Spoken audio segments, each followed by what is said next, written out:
জার্নালিজমের এথিক্সের জায়গা থেকে, যখন ইলেকশনের আগ দিয়ে ৭১ টিভি বা সময় টিভি বিরোধী পক্ষের কারো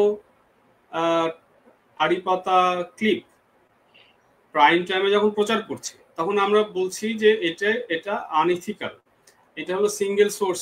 এটার সোর্স বলতে হবে, যার বিরুদ্ধে অভিযোগ তার বিবৃতি কমেন্ট নিতে হবে, অভিযোগকারী কে সেটাও স্পষ্ট হতে হবে। কিছুই নেই, শুধুমাত্র একটা ক্লিপ চালিয়ে দেওয়া হলো এবং তাতে একটি দলের কোনো নেতার ভাবমূর্তি ধ্বংস করার জন্য সেটা যথেষ্ট হয়, কিন্তু এটা আনইথিক্যাল।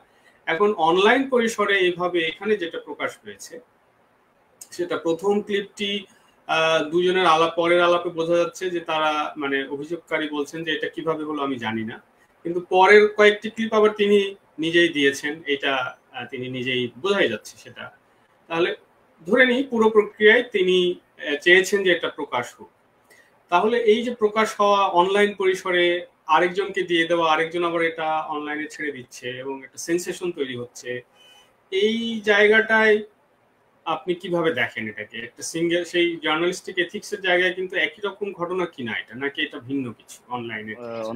অনলাইনের যে দ্রুততা, এই দ্রুততা তো মানে আমাদের জার্নালিস্টিক স্ট্যান্ডার্ডকে বাইপাস করে গেছে অনেক আগে। এখন অনলাইন জার্নালিজম অন্য সব ক্ষেত্রে এরকম সিঙ্গেল সোর্স এবং খুবই হাইট, হ্যাঁ, একটা সিঙ্গেল ক্লিপের উপরে, একটা কমেন্টের উপরে, একটা অডিও, একটা ভিডিও, একটা ছবি, না একটাই যথেষ্ট। হ্যাঁ, এরকম একটা জিনিস দিয়ে একটা কনফার্মেশন বায়াসকে পুঁজি করে বেসিক্যালি একটা মানে অনলাইন কিন্তু আসলে অনলাইন মিডিয়াম কিন্তু আসলে কোনো সংবাদ প্রচার করে না, সে আসলে একটা মতামতকে তৈরি করে। হ্যাঁ, যেটা জার্নালিজমের যেটা প্রধান লক্ষ্য না। জার্নালিজমের প্রধান লক্ষ্য হচ্ছে তথ্য বা যোগাযোগ তৈরি করা, তথ্য ডিসেমিনেট করা, ইনফরমেশন ডিসেমিনেট করা। কিন্তু অনলাইনে আমরা যেটা দেখছি সেটা হচ্ছে আসলে এই ইনফরমেশন ডিসেমিনেশনের পিছনে একটা একেবারেই এভিডেন্ট একটা লক্ষ্য আছে। লক্ষ্যটা খুবই এভিডেন্ট, যেখানে লক্ষ্যটা হচ্ছে ধরা যাক বিচার চাওয়া একদিকে, কিন্তু এর ফলাফল মানে বিচার চাওয়াটা যার মাধ্যমে হবে সেটা হচ্ছে ক্যারেক্টার অ্যাসাসিনেশন, সেটা হবে। হ্যাঁ, ক্যারেক্টার অ্যাসাসিনেশন সঙ্গত কারণে হলে আমাদের এতে বাধা দেওয়ার কিছু নাই।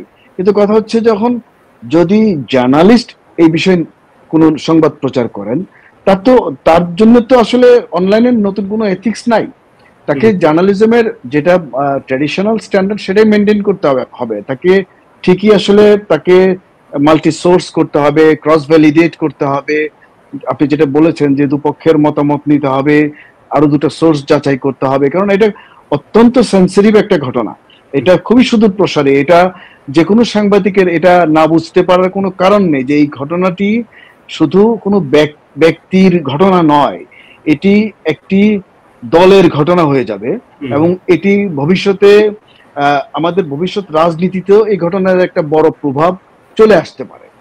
তো এইরকম একটি বিষয়ে সংবাদ প্রচারের আগে এই যে যাচাইগুলো হোমওয়ার্ক গুলো সাংবাদিকের করা উচিত, কারণ সাংবাদিক নিজে তো ফেসে যাবেন, মানে ফেসে যাওয়ার কথা। একটা আদর্শিক পরিবেশে তো এই সাংবাদিককে দায় নিতে হবে যে আপনার সোর্স কোথায়, আপনার অল্টারনেটিভ ভ্যালিডেশন কোথায়, সেটা তো নাই।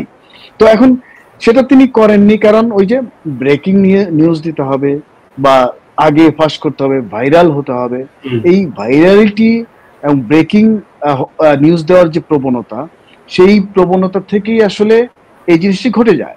এবং এটি আমরা সবসময় বলি যে এটি সোশ্যাল মিডিয়া একটা প্লেস অফ প্রভোকেশন। আমি অ্যাকচুয়ালি মানে আমি সোশ্যাল মিডিয়ার জন্য আসলে দুঃখ প্রকাশ করি। মানে এই মিডিয়াটা আমাদের আসলে নানা ধরনের, মানে আমাদের শুধু নৈতিকতা নয়, আমাদের প্রকাশভঙ্গি, আমাদের পারস্পরিক সম্পর্ক, আমাদের আচরণের ধরন, সবকিছুর উপরে একটা প্রিডেটরি ইনফ্লুয়েন্স সে এনে দিয়েছে এবং এটাকে অ্যাভয়েড করার কোনো জায়গা নেই আসলে। তো এখন এরকম একটা অবস্থার মধ্যে আছি। তো অনলাইন নৈতিকতা বলে আসলে কিছু নাই এখানে অনলাইনে আমরা এমন কিছু দেখছি না। আচ্ছা আচ্ছা আচ্ছা, তার মানে হলো মানে জিনিসটা তাহলে আমরা কি হাল ছেড়ে দিচ্ছি? মানে কোথাও কি কোনো নৈতিকতার গাইডলাইন হাজির হচ্ছে এবং সেটা কি চর্চার ব্যাপারে কোনো গভর্নেন্স করার, যেমন ধরা যাক যে যে কোনো সোশ্যাল মিডিয়া প্ল্যাটফর্ম তার নিজস্ব এথিক্যাল গাইডলাইন্স আছে এবং সে অনুযায়ী কমিউনিটি স্ট্যান্ডার্ড ভঙ্গ করলে পদক্ষেপ নেয়, কিন্তু এত ভলিউম অফ এবং বিচিত্র সব ইনফরমেশন এবং বিচিত্র সেন্সেশন সবসময় তৈরি হচ্ছে, তার মানে সোশ্যাল মিডিয়া প্ল্যাটফর্মগুলো নিজেদের দায় দায়িত্বের দিকটি সে সম্পূর্ণভাবে পালন করতে পারছে না, আবার ব্যক্তি মানুষের দায় দায়িত্বের দিকটিও আমরা দেখছি যে সেটা তো আমরা কতটুকুই আশা করতে পারি যে কত পার্সেন্ট মানুষ দায়িত্বশীল আচরণ করবে, যেখানে ভাইরাল হওয়ার, এটার সঙ্গে মনিটাইজেশনের একটা যোগাযোগ, সব মিলিয়ে বেশ একটা জটিল পরিস্থিতি। তো তাহলে আমরা জটিল মানে আপনি জাস্ট এইভাবে ব্যাপারটা যদি দেখেন যে আমরা আমাদের এন্টায়ার মানে বাংলাদেশে সবচেয়ে শক্তিশালী সামাজিক যোগাযোগ মাধ্যম তো ফেসবুক, তাহলে আপনি চিন্তা করেন যে আমাদের এন্টায়ার যোগাযোগের একটা মানে 90% বা তার চেয়েও বেশি ঘটে ফেসবুকে, যেটি একটি ব্যক্তি কেন্দ্রিক প্রতিষ্ঠান, একটি প্রাইভেট প্রতিষ্ঠান, যেটি ডেটা অ্যাকচুয়ালি আমার দেশের ডেটা কিন্তু আমার এখানে থাকে না, মানে আমার ডেটা সভরেনিটি নাই। সো আমার ডেটা আমি আসলে ফেসবুকের কাছে দিয়ে দিয়েছি, ফেসবুক সেই ডেটা তার মতো করে ব্যবহার করতে পারে। আর যে কমিউনিটি স্ট্যান্ডার্ডের কথা বলেছেন, হ্যাঁ ফেসবুকের একটি কমিউনিটি স্ট্যান্ডার্ড আছে বা অন্য প্ল্যাটফর্মগুলোরও আছে। এখন এই কমিউনিটি স্ট্যান্ডার্ডটা কে যারা এটি ইমপ্লিমেন্ট করেন বা যারা এটি মনিটর করেন, আপনি গ্লোবাল স্কেলে ফেসবুকের যে টিম কমিউনিটি স্ট্যান্ডার্ড যারা করেন, একটা আছে যেটি হচ্ছে তাদের অটোমেশনের মাধ্যমে হয়, সেটিও খুবই মানে অসুবিধাজনক, কারণ অটোমেশন দেখা যায় যে অনেক সময় চোরকে সাধু মনে করছে, সাধুকে চোর মনে করছে, এই ঝামেলাটা হয়ে যায়। হ্যাঁ, অনেক ভদ্রলোকের ফেসবুক অ্যাকাউন্ট বা ভালো পোস্ট বন্ধ করে দিচ্ছে ফেসবুক, বলছে যে এটি স্ট্যান্ডার্ডের সাথে যাচ্ছে না, এরকম ঘটছে।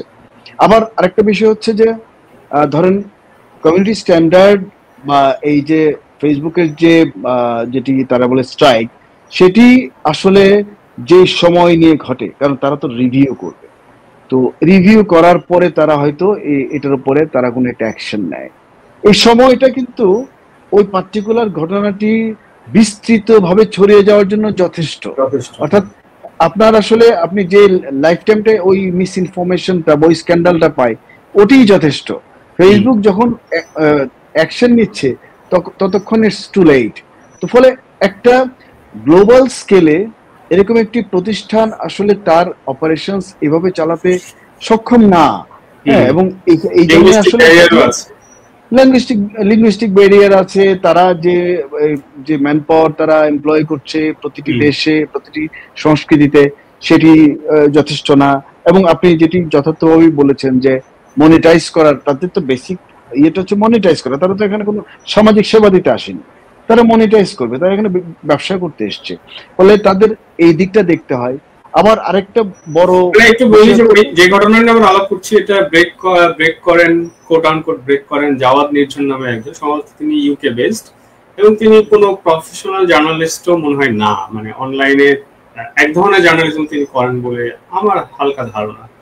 তো কিন্তু উনি, আপনি যেটা বললেন যে প্রফেশনাল জার্নালিজমের যে স্ট্যান্ডার্ড, সেইটার দায় দায়িত্ব উনার নেই। স্যার ইনফ্লুয়েন্সার হিসেবে ইনফ্লুয়েন্সারদের প্রধান লক্ষ্য হলো এনগেজমেন্ট, ভাইরাল হওয়া ইত্যাদি।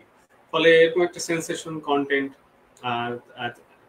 এক্সপোজ করার জন্য তার আসলে মনে হয় নৈতিকতার কোনো চিন্তাই কাজ করেনি এক্ষেত্রে, রাইট? না, এখন বিষয়টা হচ্ছে মানে এটা হচ্ছে সবচেয়ে মানে এই সময়ের সবচেয়ে বড় যে রূপান্তরটা ঘটেছে, সেটা হচ্ছে যে সাংবাদিকরা রয়ে গেছেন পিছনে, আর ইনফ্লুয়েন্সাররা হয়ে গেছেন সাংবাদিক। মানে ওনারা সাংবাদিক হননি, কিন্তু আমরা যারা আসলে গ্রাহক আমরা তাদেরকে সাংবাদিক মনে করছি। তারা যে খবরটি দিচ্ছেন, যেহেতু আমরা তাদেরকে ফলো করি বা নানান কারণে তারা হয়তো আমাদের মতের সাথে যায়, তখন একটা কনফার্মেশন বায়াস ঘটে যে হ্যাঁ, ইনি তো, ওনাকে আমি ফলো করি, উনি তো সবসময় ঠিক কথা বলেন।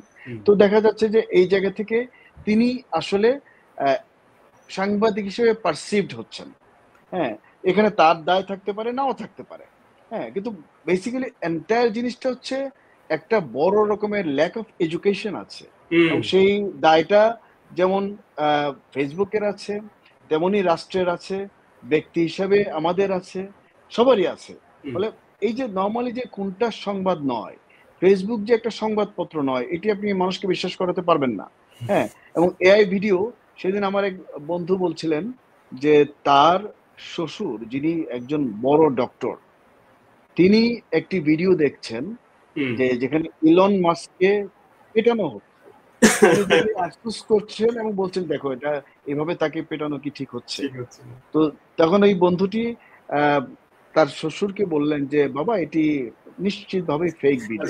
যে না, আইরনিটা হচ্ছে এখানে যে আপনার অ্যাক্সেসের সমতা আছে, কিন্তু ব্যবহারকারীদের নলেজের মধ্যে মারাত্মক অসমতা আছে। মানে যেটা পৃথিবীর যে বিদ্যমান যে শিক্ষাগত অসমতা বা এই সবকিছু কিন্তু আছে, অর্থাৎ ব্যবহারকারীরা বিভিন্ন লেয়ারের, বিভিন্ন শ্রেণীর, কিন্তু অ্যাক্সেসটা সমান।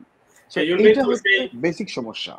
রামু মডেলটা এটার ভিত্তিতে হয়েছিল যে উত্তম বড়ুয়া ইসলাম বিদ্বেষী কথা বলেছে, অথচ এটা সে বলেনি এবং তার টাইমলাইনে কেউ একজনকে পেস্ট করেছিল। সেটা যথেষ্ট ছিল ওই স্থানীয় বৌদ্ধ কমিউনিটিকে মানে তাদের ভাঙচুর করা, আগুন দেওয়া, এবং এই মডেলটা কিন্তু পরে আরো অনেক সংখ্যালঘু নির্যাতন, একদম প্রত্যেকটা বাংলাদেশের প্রত্যেকটা রায়টের ঘটনা যদি আপনি দেখেন ঠিক এই কারণে ঘটেছে।